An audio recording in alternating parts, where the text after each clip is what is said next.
पता है कि इलेक्शन सिर के ऊपर खड़ा है और ये मांगे नहीं मान रहे किसान। और जैसा कि पहलवान साहब ने बताया कि रही बात ऊंचाना इलेक्शन की, ऊंचाना से हम दुष्यंत को जूते पैर का बाहर निकाल देंगे। ये हमारा वादा है, किसानों का वादा। क्यों प्रयास कर रहे हैं, लेकिन इस टाइम ये बिल्कुल बुखला गई है कि आने वाले समय में इनको कोई सीटें वीटें मिलनी नहीं है। तो ये पूरे हथकंडे आज के टाइम में अपना। नमस्कार सभी साथियों को, मैं आपका दोस्त आरजे विनय। साथियों मैं आपको बता देता हूँ, अपडेट आप देते रहते हैं किसान आंदोलन की। साथियों मैं दिखाना चाहूँगा, पीछे से किसान साथी आते हुए आपको दिखाई दे रहे होंगे, तो मैं इनसे चलते चलते बात करूँगा। आगे चल पड़े और इधर थोड़ा इधर हो जाए। तो मैं साथियों आपको बताना चाहूँगा, किसान साथी अभी दिल्ली जाएंगे और पैदल मार्च निकालते हुए दिल्ली जाने का इनका प्लान है, आप देख सकते हैं। और क्या इनकी मांगे हैं, किस तरीके से पैदल पैदल चलकर दिल्ली जाने का प्लान बना रखा है इन्होंने, एक बार बात करेंगे एक बार इनसे। हाँ जी, अगर देखा जाए आजाद जी बार बार आप किसानों की आवाज उठाते रहते हैं, और किस तरीके से आज पैदल मार्च करने का किस तरीके विचार बनाया आपने। उचाना दिल्ली जाना बहुत लंबा है। देखिए, संयुक्त किसान मोर्चा के आह्वान पर जो 14 मार्च को कल रामलीला ग्राउंड दिल्ली के अंदर महारैली रखी गई है, उसके लिए आज हम पक्का मोर्चा उचाना से हमारा जींद तक पैदल कुछ मार्ग का काम रहा है। तो इसमें हमने कुछ पैदल यात्रा करके हम रेलवे स्टेशन लग जाएंगे और रेलवे स्टेशन से ट्रेन के द्वारा दिल्ली पहुंचने का काम करेंगे। और सभी किसान मजदूर महारैली में शामिल होकर हमारी एकता का परिचय देंगे। अच्छा, एक सवाल मेरे को ये बताए, क्या क्या डिमांड आपकी रही, क्योंकि लंबा धरना आपने उचाना में चला रखा था, अब दिल्ली जाने की क्यों जरूरत पड़ी? देखिए, जो सरकार ने किसानों के साथ वादा खिलाफी की है और झूठ बोल के इस आंदोलन को स्थगित करवा दिया था, उसी का ये परिणाम है कि आज किसान मजदूर, छोटा व्यापारी, कर्मचारी, रिटायरमेंट कर्मचारी, ट्रेड यूनियन सब रोड पर है। ये वादा खिलाफी के लिए जो सरकार ने फसल खरीद एमएसपी पर कानून बनाने की बात करी थी, हमारी मांग है कि स्वामीनाथन आयोग की रिपोर्ट अनुसार C2+50 एमएसपी पर कानून बनाने का काम करे, किसान मजदूर के कर्जे माफ करे। जो लखीमपुर खीरी के अंदर हमारे शहीद किसान हुए थे, उनके जो मेन दोषी है उनकी गिरफ्तारी की जाए और पराली बिल, बिजली बिल को निरस्त किया जाए। और जो किसानों की या मजदूरों की या आम नागरिक की वृद्धा पेंशन है, उसकी पेंशन 10,000 रुपए से ज्यादा की जाए। इन्हीं मांगों को लेकर हमारा आंदोलन चला हुआ है। पिछला आंदोलन हमने शांति, संयम और अनुशासन में लड़ा था और हमारा ये आंदोलन भी शांति, संयम और अनुशासन में रहेगा। हम दिल्ली पहुंचकर सरकार को इस रैली के माध्यम से संदेश देना चाहते हैं कि या तो सरकार हमारी मांगों को पूरा करे, नहीं तो अपनी कुर्सी खाली करे। बिल्कुल।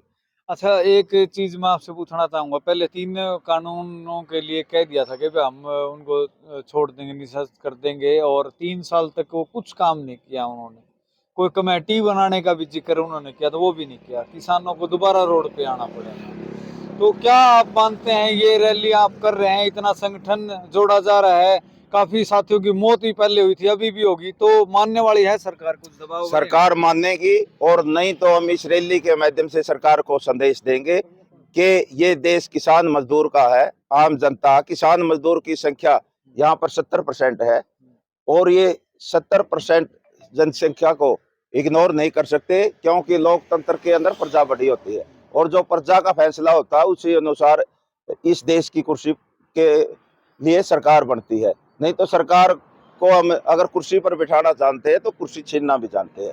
इस अब चुनावी वर्ष है, तो इस चुनावी वर्ष में हम सरकार पर प्रेशर भी बनाएंगे, दबाव भी बनाएंगे, और नहीं तो वोट की चोट मार के ना इस सरकार को चलता करने का काम करेंगे। बिल्कुल। तो देख सकते हैं साथियों, 13 मार्च का टाइम कल का रखा हुआ है दिल्ली के अंदर। और साथियों मैं एक से और साथी से और बात कराऊंगा, लाजवंती जी हैं। लाजवंती जी, आप किस तरीके देखते हैं, किसानों को बार बार रोडों पर आना पड़ रहा है, कैसे देखते हैं?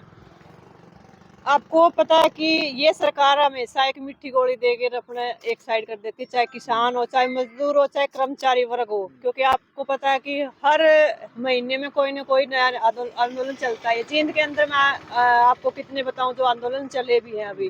तो इस सरकार का काम है कि अपने जैसा हो इसमें अपना पल्ला झाड़ा और अपना काम चलाना। आने वाले समय में इनको पता है कि अभी इनके आगे सरकार के लिए प्रयास कर रहे हैं, लेकिन इस टाइम ये बिल्कुल बौखला गई है कि आने वाले समय में इनको कोई सीटें वीटें मिलनी नहीं है। तो ये पूरे हथकंडे आज के टाइम में अपना रही है।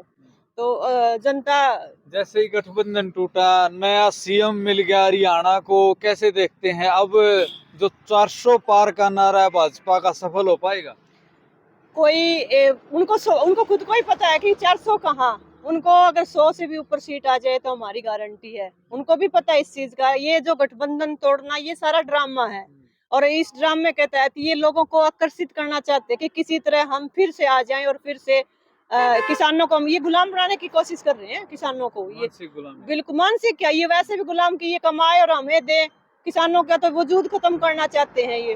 तो यही इनका प्रयास है। इसी बात पर अड़े हुए हैं। नहीं तो कोई ऐसा हो सकता है कि इलेक्शन सिर के ऊपर खड़ा है और ये मांगे नहीं मान रहे किसान। और जैसा कि पहलवान साहब ने बताया कि 70% अगर किसान है वो जिस मांग पर, तो क्या वो मांग नहीं मानेंगे? लेकिन ये अड़ियल सरकार है, ये मानने वाली नहीं है, इसलिए आर पार की लड़ाई करनी है हमें अभी। चलो, आपका धन्यवाद। पहलवान जी, लास्ट में आपसे पूछना चाहूंगा, दुष्यंत चौटाला का गठबंधन टूट चुका है, आपकी बार बार बयानबाजी इसके ऊपर आती रही है, दोबारा से उचाना में उतरने का उसका प्लान सरासर सीधा सीधा दिखाई दे रहा है, तो कैसे देखते हैं उचाना की जनता, क्या मूड है आज के? देखिए, गठबंधन नहीं ठगबंधन था। इन्होंने प्रदेश को लूटा है दोनों हाथों से, और प्रदेश को मैं तो कहूंगा इसने खट्टर ने और दुष्यंत ने मिलकर न लूटा है।